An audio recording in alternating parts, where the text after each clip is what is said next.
안녕하십니까.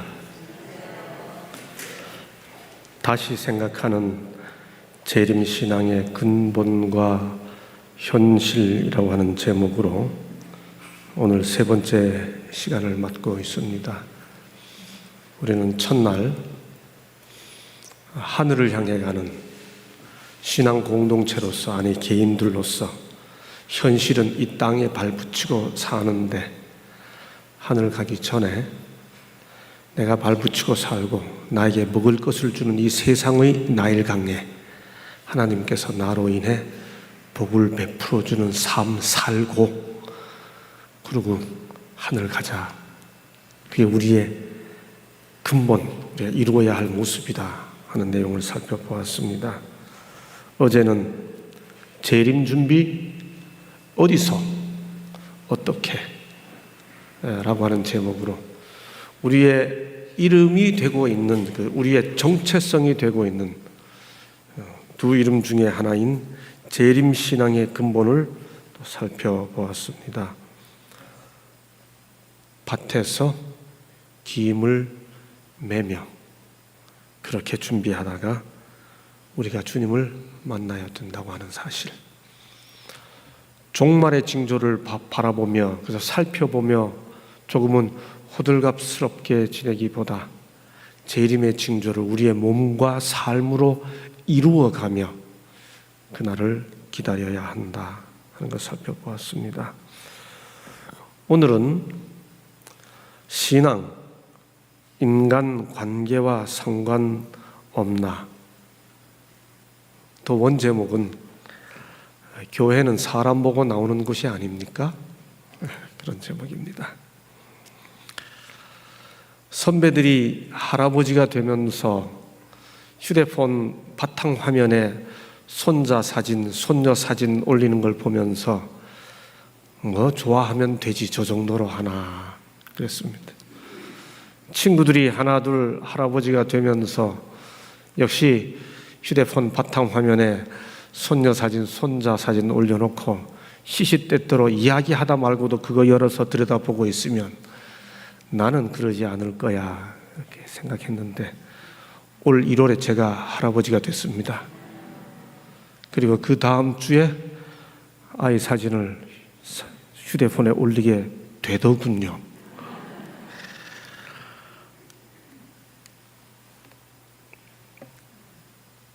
예,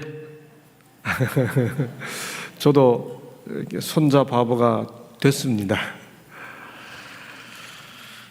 아이들이 태어나면 두 가지 본능을 보여줍니다. 하나는 잡기 반사라고 그래서 갓 태어난 아이들이 자꾸 잡아요. 영어로 grasping reflex. 심리학이나 교육학에서는 이 신생아의 잡기 반사가 인간의 근본 심리를 이해하는 데 대단히 의미 있는 이 현상입니다. 왜 아이가 갓 태어난 아기가 자꾸만 뭔가 쥐려고 할까? 그 다음에 아이 웃는 모습이, 우리 손자가 태어난 지 그날, 여러분 갓 태어난 아기가 왜 웃나요? 베넷 미소 한다고 그러잖아요. 아이가 태 속에서 웃죠. 사진 찍으면 태 속에서 웃어요, 아기가. 심리학에서는 이런 현상을 잡기 반사는 인간은 근본적으로 뭔가 이렇게 애착을 가지려고 하고 있고, 그 다음 베넷 미소는 근본적으로 사랑을 받고 싶은 것을 표현하는 이 관계 본능적 표현이다, 그렇게 이해를 합니다. 이 교육학에서는 이런 신생아의 현상을 대단히 중요한 인간 근본 심리로 접근을 하죠. 1959년에 사람의 심리를 이해하고 사람의 본능을 이해하는 데 있어서 아주 중요한 한 실험이 진행이 됩니다. 해리 할로우라고 하는 사람이 새끼 원숭이 실험을 했습니다. 두 모형 어미 원숭이를 만들어 놓았죠. 하나는 그냥 철사 어미입니다. 그리고 한쪽은 부드러운 털로 덮인 어미인데 철사로 된 어미에게는 우유병을 달아놨습니다. 그리고 새끼 원숭이가 과연 어느 어미에게 더 자주 가는가를 실험하는 겁니다. 여러분, 교육학, 심리학, 심지어 경제학, 경영학, 각종 인문학, 사람을 이해하는 광고 등등 사람의 심리를 근본적으로 이해함에 있어서 이 실험은 어쩌면 기원을 이루는 중요한 실험입니다. 원숭이가 배가 고프면 당연히 우유병 있는 철사 어미에게 갑니다. 그런데 이상한 거는 우유를 먹고 나면 계속 그 우유병 있는 데 있지 않고 부드러운 철이 있는 이 헝겊 어미에게 와 있는 겁니다.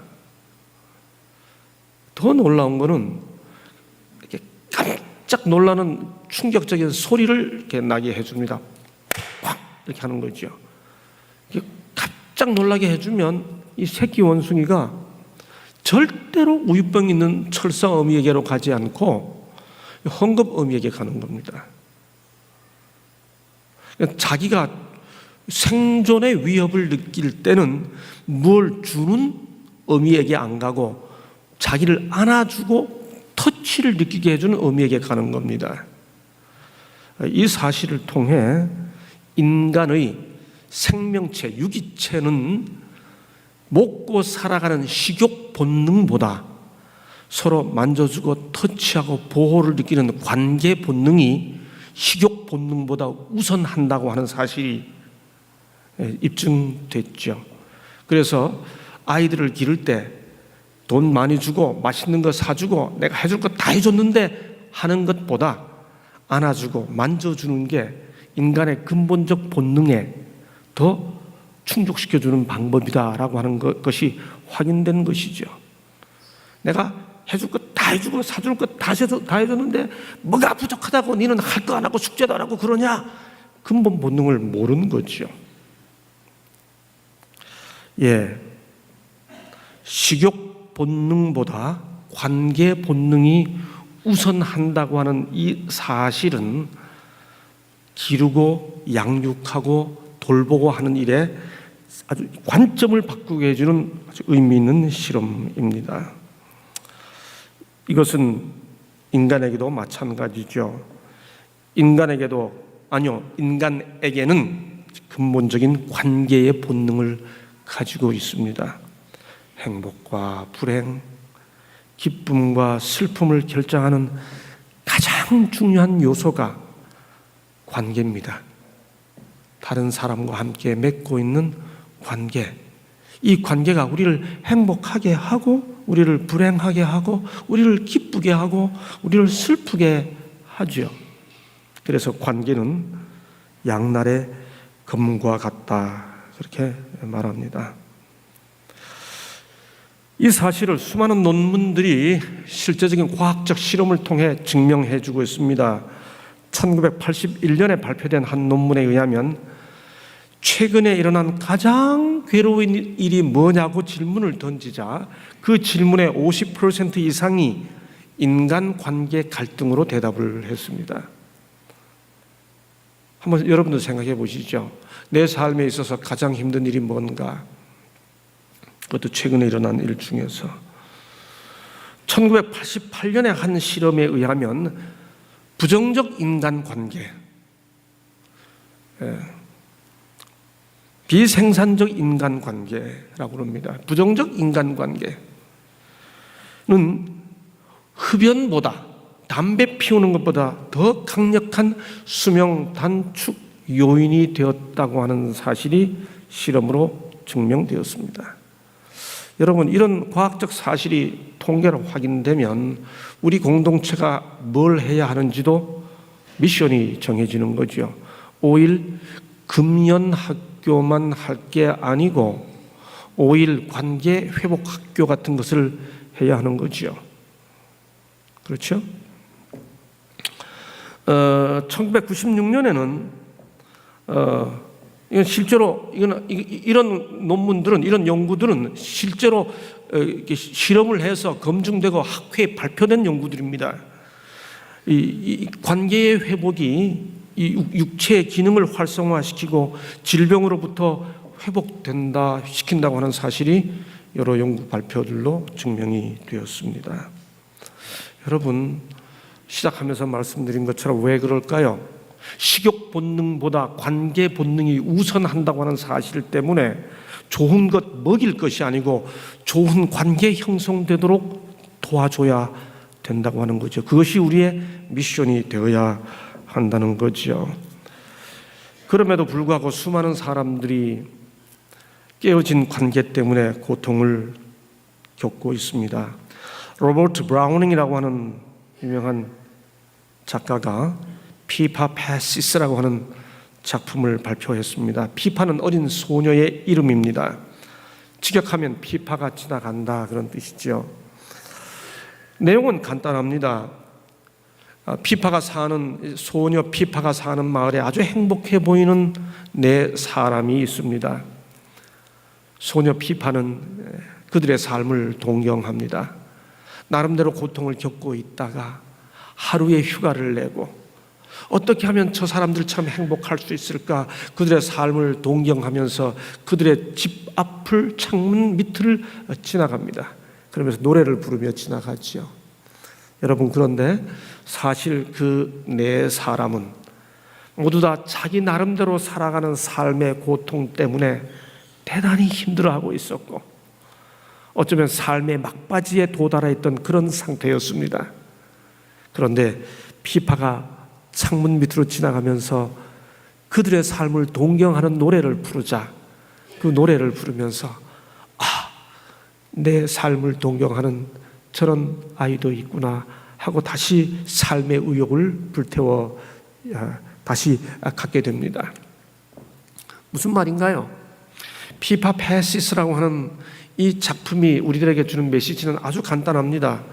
겉으로 행복해 보이는 사람들마저도 너 나 할 것 없이 다 아픈 고통을 겪고 살아가고 있다는 거지요.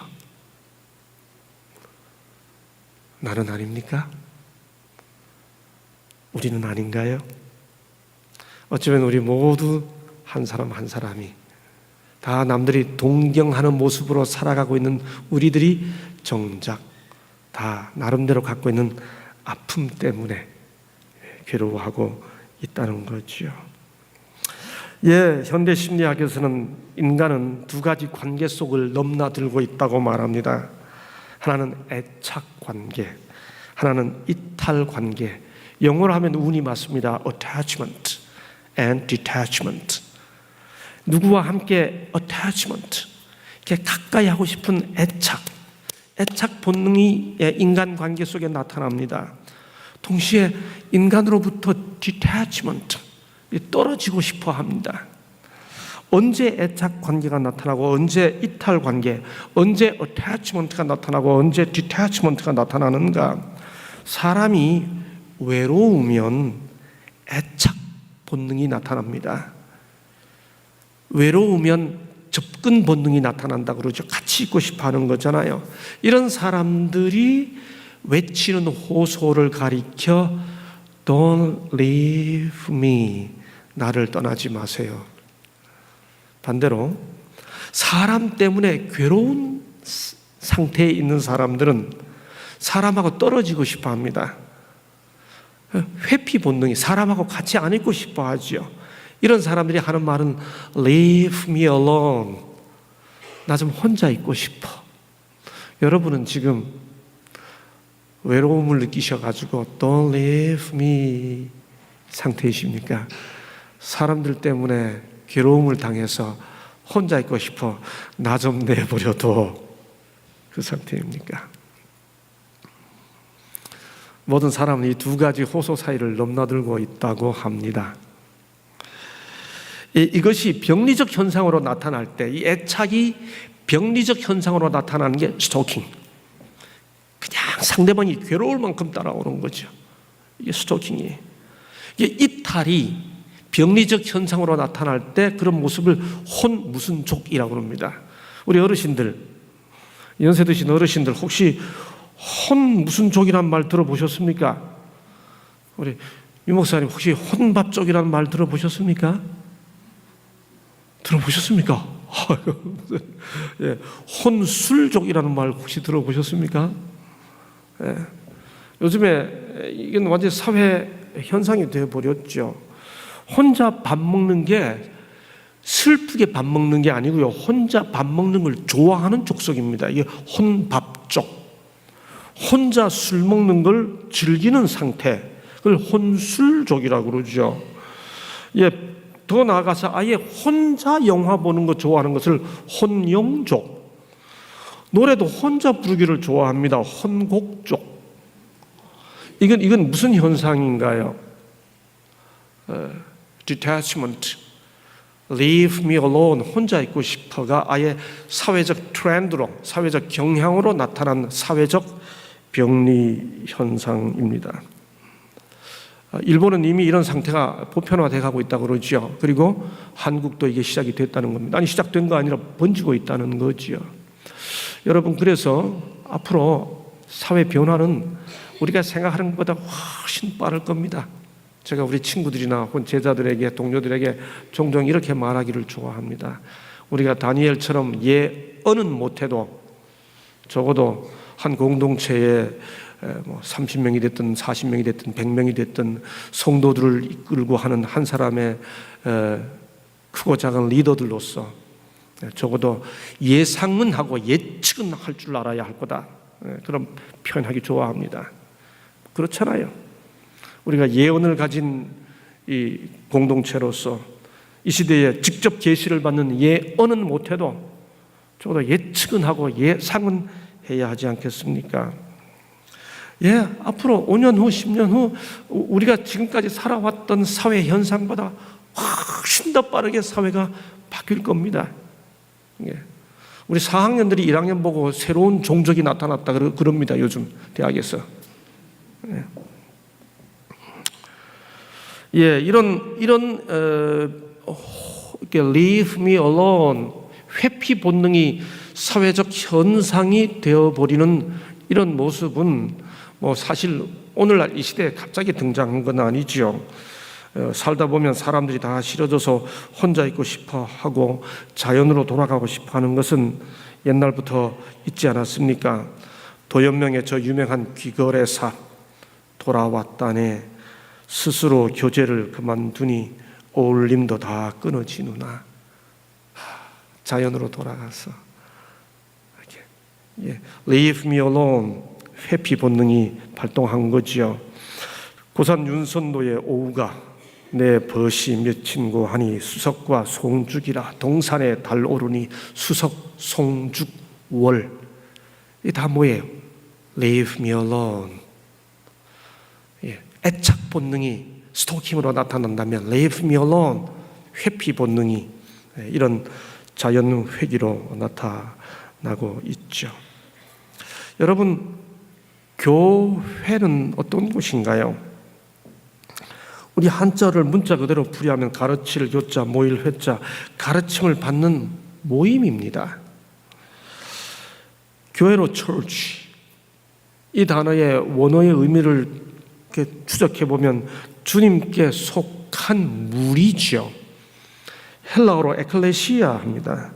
이 말은 부르심을 받은 무리입니다. 교회는 그 본질적 의미 자체가 관계라고 하는 의미를 아예 내포하고 있습니다. 교회는 단독 개념이 없어요. 거기는 무리 개념이 있습니다. 그 무리 속에는, 무리라는 단어 속에는 이미 관계 개념이 아예 담겨져 있는 거지요. 저희가 사도의 가르침을 받아 서로 교제하며 떡을 떼며 기도하기를 전혀 힘쓰니라. 날마다 마음을 같이하여 성전에 모이기를 힘쓰고 집에서 떡을 떼며 기쁨과 순전한 마음으로 음식을 먹고 하나님을 찬미하며 또 온 백성에게 칭송을 받으니 주께서 구원받는 사람을 날마다 더하게 하시니라. 교회의 기원을 구약의 회중에서부터 정신적 가치 혹은 영적 의미에서 추론해가고 그 기원을 찾을 수 있습니다만은 우리가 지금 사용하는 교회라는 용어 자체가 등장하는 곳은 신약에서부터지요. 여기 사도행전 2장에 초대교회가 등장합니다. 그리고 그 초대교회를 설명하는 이 아주 아이디얼한 우리의 근본, 우리의 뿌리, 우리의 뿌리를 밝혀주는 이 초기교회, 이 초기교회의 모습에서 교회가 가지고 있는 근본 세 가지 기능이 포함되어 있죠. 서로 교제하며 하나님을 찬미하며 구원받는 사람. 여러분, 교회는 반드시 어떤 교회가 됐든 교회인 이상은 건강한 세 가지 관계를 가지고 있어야 합니다. 첫째는 교회는 반드시 하나님을 향해 관계가 있어야 합니다. 교회가 하나님을 향해 예배, worship to God, 하나님을 향해 예배 드리지 않으면 교회일 수 없지요. 맞습니다. 교회의 첫 번째 관계는 하나님을 향해 있어야 합니다. 두 번째, 교회가 하나님께만 예배 드린다고 교회가 되지 않아요. 교회는 반드시 세상을 향해 있어야 합니다. 그게 뭐지요? 삼각형의 또 하나의 꼭지점은 Mission to the world. 세상을 향해 미션, 선교해야 합니다. 전도해야 합니다. 여러분, 교회가 하나님께 예배만 드린다고 교회 되지 않아요. 또 세상을 향해 선교한다고, 그것만 한다고 교회 되지 않아요. 교회가 교회 되기 위한 세 번째 꼭지가 있습니다. 그게 뭔가? 성도 간에 교제해야 합니다. fellowship. 아주 헬라어로 참 아름다운 단어가 있습니다. 코이노니아 그럽니다. 여러분, 이 세 가지 꼭지점이 있는 것처럼 사도행전 2장에 보면 교회의 원형으로 제시되고 있는 초기 교회는 서로 교제하고 하나님을 찬미하고 구원받는 사람을 더하게 하십니다. 선교하고 예배하고 교제하는 거지요. 이 성도 간 교제는 이렇게 교회의 근본 세 가지 꼭지점 중 하나로 제시될 만큼 교회의 근본 정체성을 구성하는 중요한 요소 중 하나입니다. 그래서 본교회도, 우리 교회도 우리의 기본 신조 14조에서 우리의 근본에 대해 이렇게 설명하고 있습니다. 교회는 불러냄을 받은 자들로 구성된 많은 지체를 가진 한 몸이다.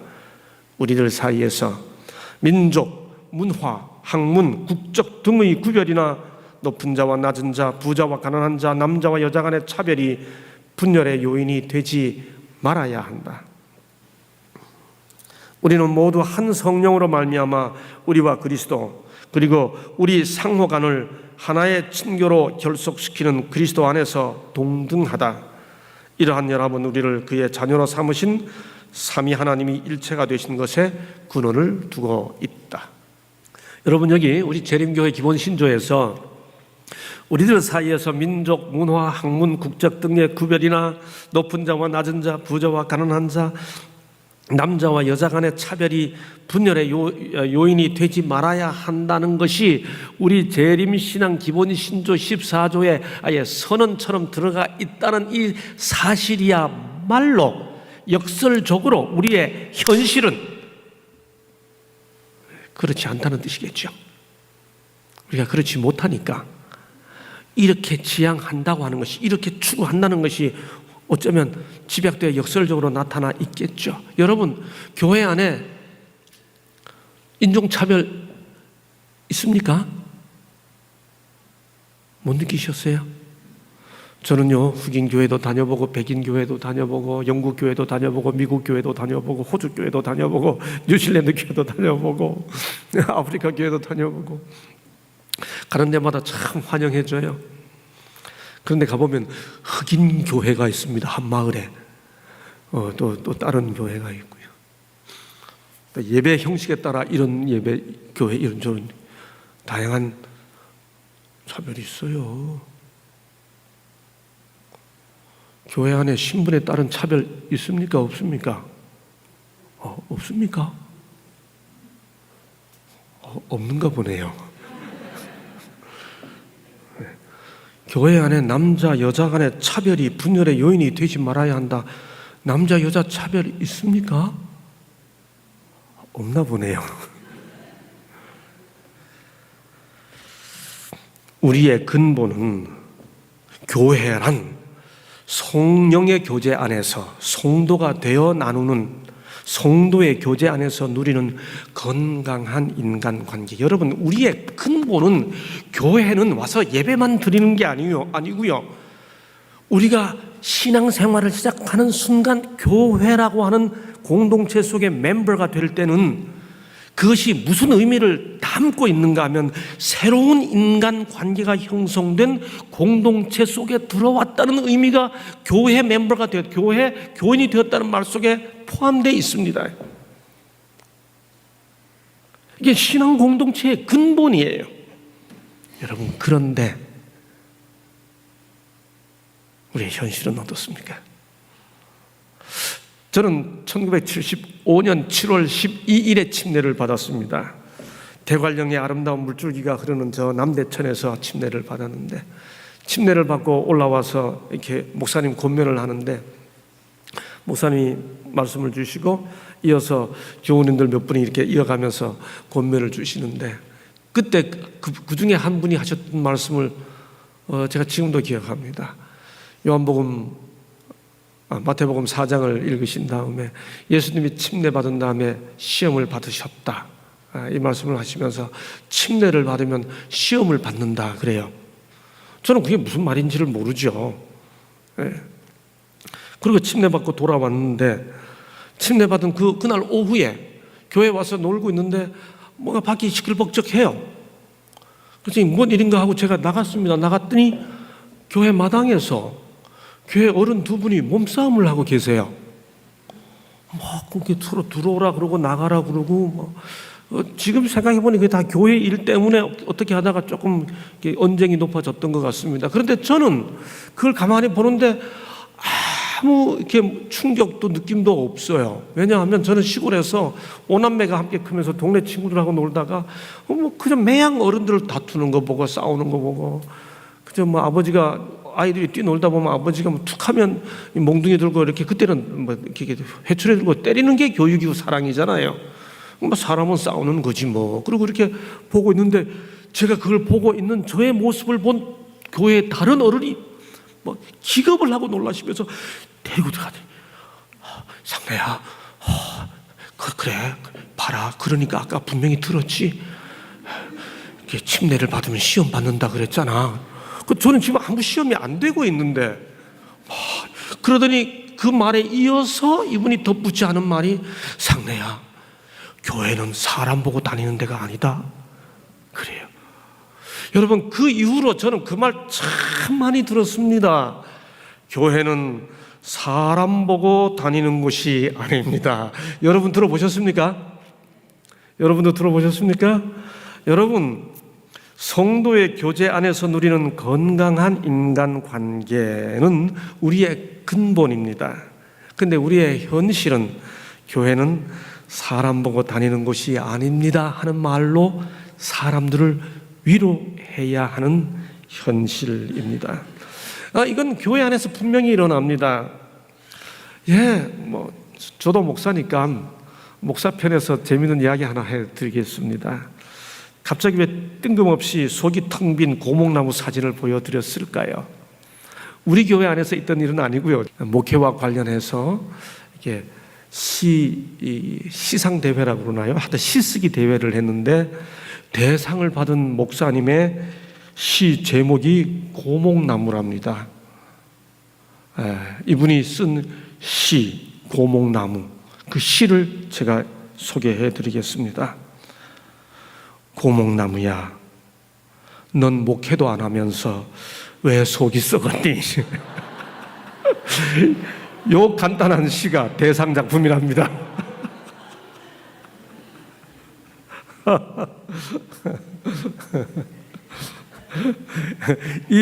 이 간단한 시로 모든 목회자들의 가슴에 공감을 불러일으켜서 대상 작품이 됐답니다. 사실인지 아닌지는 지금도 몰라요. 예, 우리 신앙 공동체 속에도 여전히 관계의 아픔이 있지요. 10년쯤 목회하고 나면 제자들이 학교로 찾아옵니다. 선생님이라고. 한 10년 차쯤, 한 7, 8년 차쯤 되면 찾아와서 어떤 때는 밤을 새워서 이런저런 이야기하면서 가슴이 먹먹해져 가면서 때로는 눈물도 흘려가면서 이런저런 아픈 이야기들을 합니다. 선생으로서 그런 이야기 들어주면서 같이 기도하고 밥도 사주고 그렇게 하지요. 교인들이 이제 하나님만 바라보고 살 겁니다 라고 말하면 그 말은 나 신앙 좋아졌어요 라는 말이 아니고 사람에게 상처받았어요 라는 말의 다른 버전이구나, 제가 그렇게 알아듣습니다. 나 교회는 하나님만 바라보고 살 거예요 라는 말이 나오는 곳이 아닙니다. 하나님께 예배하고 세상에 선교하고 성도가 교제하게 되어 있는 곳이에요. 그런데 교회에서 하나님만 보고 살 거예요 라고 말하면 나 사람에게 상처받았어요 라는 말의 다른 버전으로 표현되는 거죠.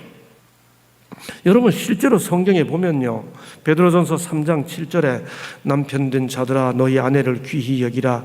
이는 너희 기도가 막히지 아니하게 하려 함이라. 이게 단지 남편과 아내 관계에서만 머무는 게 아니에요.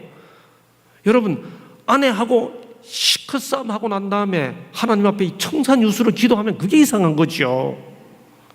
아내하고 기도하고 나면 기도가 막히는 게 정상입니다.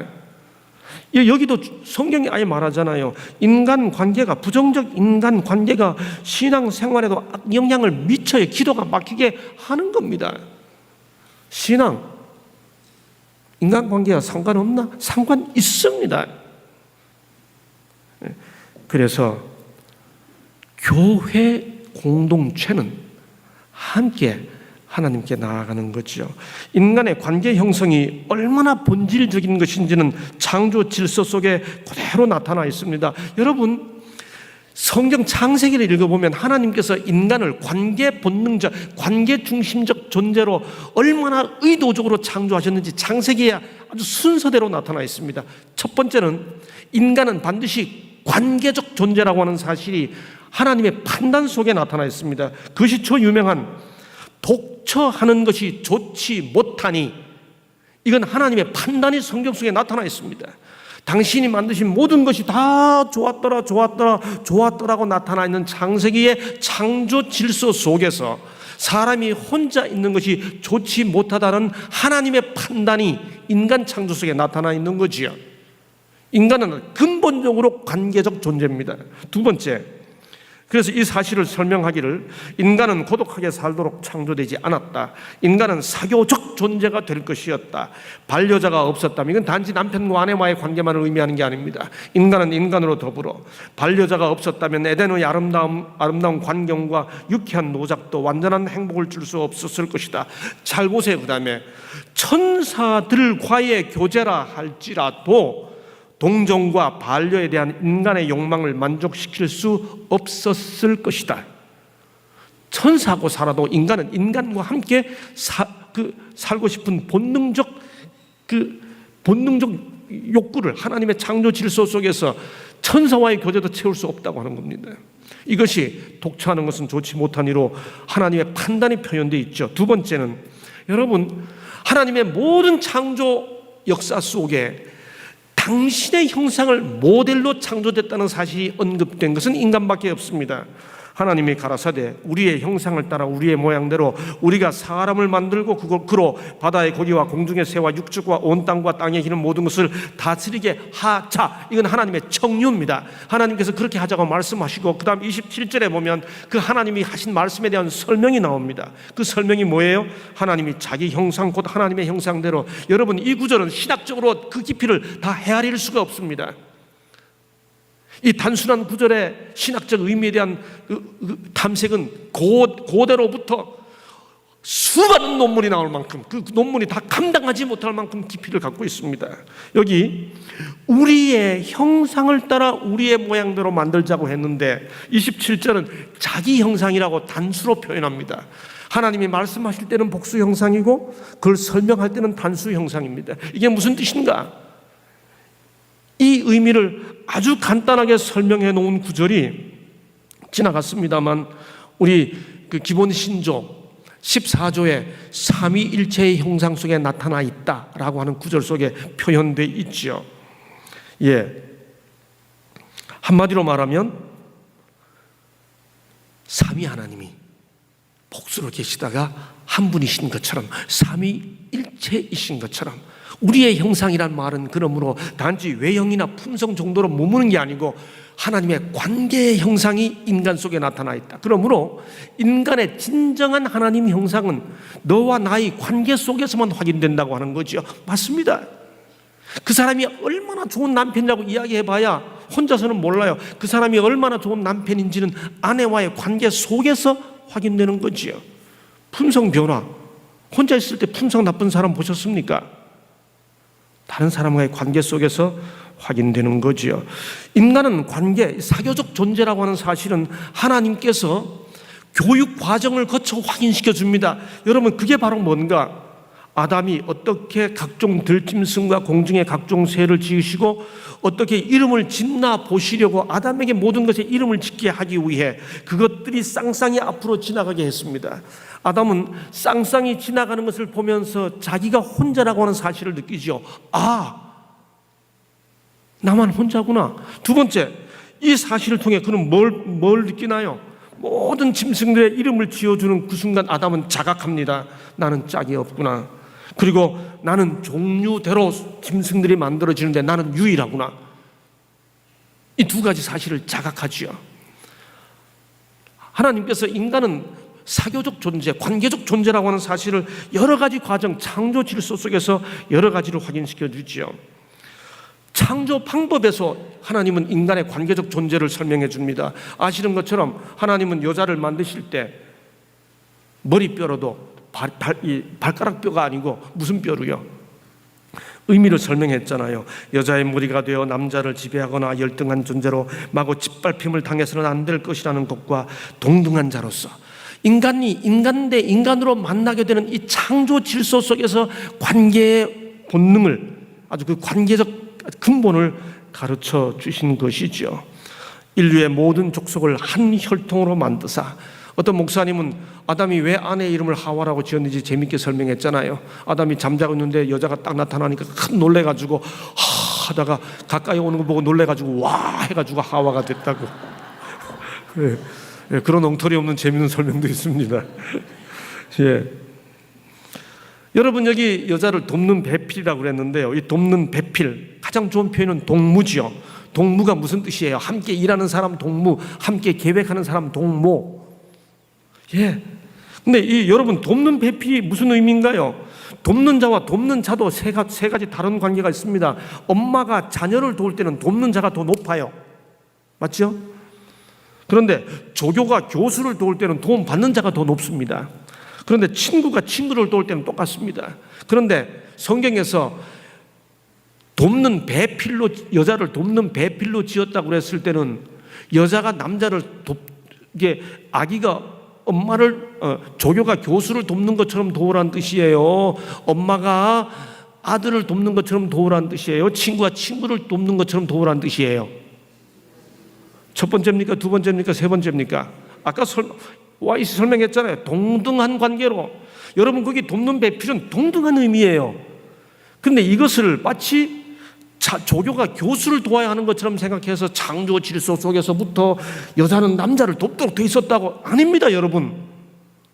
창조 질서 속에서는 높고 낮음이 없어요. 왜 갈빗대로 만드셨다고요? 근본적 관계입니다. 사교적 관계입니다. 좀 전에 읽었죠. 바로 그 말씀입니다. 여러분, 그런데 이 관계가 깨졌죠.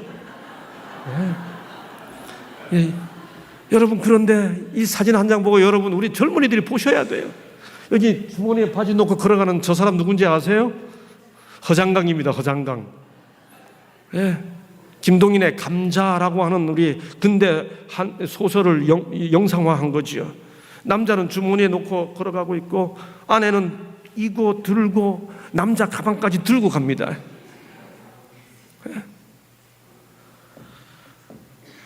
범죄 이후 이렇게 됐다는 거예요. 여러분, 몰라요. 다른 사람들은 어떻게 말할지 몰라도 적어도 에덴 동산의 질서대로 안식일을 지켜야 된다고 하는 우리는 그렇게 생각하면 안 됩니다. 주님이 대답하셨잖아요. 남자와 남편과 아내의 관계에 대해 이혼 증서를 써줘야 될까요? 말아야 될까요? 할 때 인간들이 하도 완악하니까 모세가 그런 법도 만들어 줬었어. 그러나 주님이 하신 유명한 대답, 본래는 그렇지 아니하니라. 세상 사람들이 수천 년 동안 어떤 다른 나라의 예배를 드려왔더라도 창조의 질서가 그렇지 않기 때문에 우리가 이 땅에서 바른 안식일을 지켜야 된다고 믿는 우리라면 범죄 이후의 질서가 어떻게 되었든 본래는 그렇지 아니하니라가 우리의 근본 철학이 되어야 하는 거지요. 이것을 회복시킨 게 뭔가요? 갈라디아 3장 28절 아닙니까? 너희는 유대인이나 헬라인이나 종이나 자주자나 남자나 여자 없이 다 그리스도 예수 안에서 하나이니라. 무슨 뜻이에요? 유대인이나 헬라인 없이, 인종차별 없이, 종이나 자주자나 없이, 신분차별 없이, 남자나 여자 없이, 성차별 없이, 이렇게 교회 안에서는 우리의 근본대로 우리의 신앙 공동체가 형성되어야 한다는 거지요. 현대 심리학에서는 인간은 근본적으로 관계적 존재이고 인간은 근본적으로 사교적 존재인데 인간이 살아가면서 만나게 되는 수많은 관계의 내부리의 동반자들이 있다고 말합니다. 어려운 말로 이렇게 학문적으로 표현해 놓았지만 사실 쉬운 말이에요. 로맨틱 파트너, 아내, 배우자입니다. 가족 동반자, 자식, 형제, 사회적 동반자, 친구입니다. 작업적 동반자, 이 직장에서 만나는 사람들입니다. 여러분, 그런데 교회 공동체는, 특별히 우리 재림교회 공동체는 가족 공동체, 그 다음에 사회적 동반자, 직업적 동반자가 다 한 공동체 안에서 이루어지지요. 이런 관계가 건강해야 하나님의 뜻이 이루어지는 것입니다. 어떻게 하면 우리의 관계들이 실제로 하나님의 뜻을 실현시키는 행복한 관계가 될 수 있을까요? 관계의 범위에 대한 재인식이 필요합니다. 여러분, 여기 성문이 있고 밑에 한 연못이 있습니다. 이 연못과 성문은 아무 관계가 없어요. 그런데 연못 속에 잉어가 있었습니다. 연못 속에 있는 잉어하고 저 성문하고는 아무 관계가 없어요. 그런데 어느 날 성문에 불이 났습니다. 그래서 사람들이 성문에 불을 끄기 위해 연못에 물을 퍼다가 성문에 불을 끕니다. 그러자 연못에 물이 다 없어지니까 잉어가 죽게 됩니다. 무슨 말이에요? 성문에 불 나는 것하고 연못에 잉어하고는 아무 상관이 없었는 것 같은데 성문에 불 안 나는 것이 잉어의 생명을 보장해주는 조건이었다고 하는 사실이 확인된 거죠. 이걸 설명해주는 유명한 한자 성어가 지어지앙이란 말입니다. 연못 속에 있는 잉어가 당하는, 고기가 당하는 재앙이라는 거죠. 무슨 말인가요? 내 운명과 내 삶과 아무 상관이 없는 듯이 보이는 어떤 사람이 제정신 차리고 자기 삶 잘 살아가는 것이 사실은 내 삶과 내 생명을 보장해주는 기반이 될 수 있다고 하는 겁니다. 우리는 그 사실을 몇 년 전 대구 지하철 사건, 방화 사건에서 보았잖아요. 나하고 아무 상관이 없는 어떤 사람, 김대한이라는 사람이, 그 사람이 자기 인생, 자기 삶 챙기지 못해가지고 휘발유통 들고 지하철에 타가지고 방황하는 바람에 그 김대한이라는 사람과 아무 상관이 없는 얼마나 많은 사람들이 죽고 부상당하지 않았습니까? 어쩌면 우리는 오늘도 내 운명의 열차 속에 나와 아무 상관이 없는 듯 생각하는 사람들이 함께 타고 가고 있는지 모릅니다. 그런데 그 사람이, 나와 아무 상관이 없는 그 사람이 사실은 내 삶과 생명의 존재 기반일 수 있다고 하는 인식, 하물며 영원한 운명을 같이 얻겠다고 하는 교회 공동체 안에서는 어떠하겠습니까? 공동 운명체의 구성원들이 존재 기반을 함께 나누고 있다는 사실을 인식하지 못하면 결국 자멸에 이른다고 하는 교훈을 주는 것이 지어지양의 교훈입니다. 내가 좋은 사람만 돌보고 사랑해서는 안 된다고 하는 인식을 확연하게 이해해야 하는 겁니다. 내 관계의 범위가 어디까지 이르러야 하는지를 보여주는 것이 지어지양의 교훈입니다. 교회는 사람 보고 다니는 곳이 아니라가 아니라 교회는 사람 때문에 다닐 수 있어야 하고 다니고 싶은 곳이 되어야 합니다.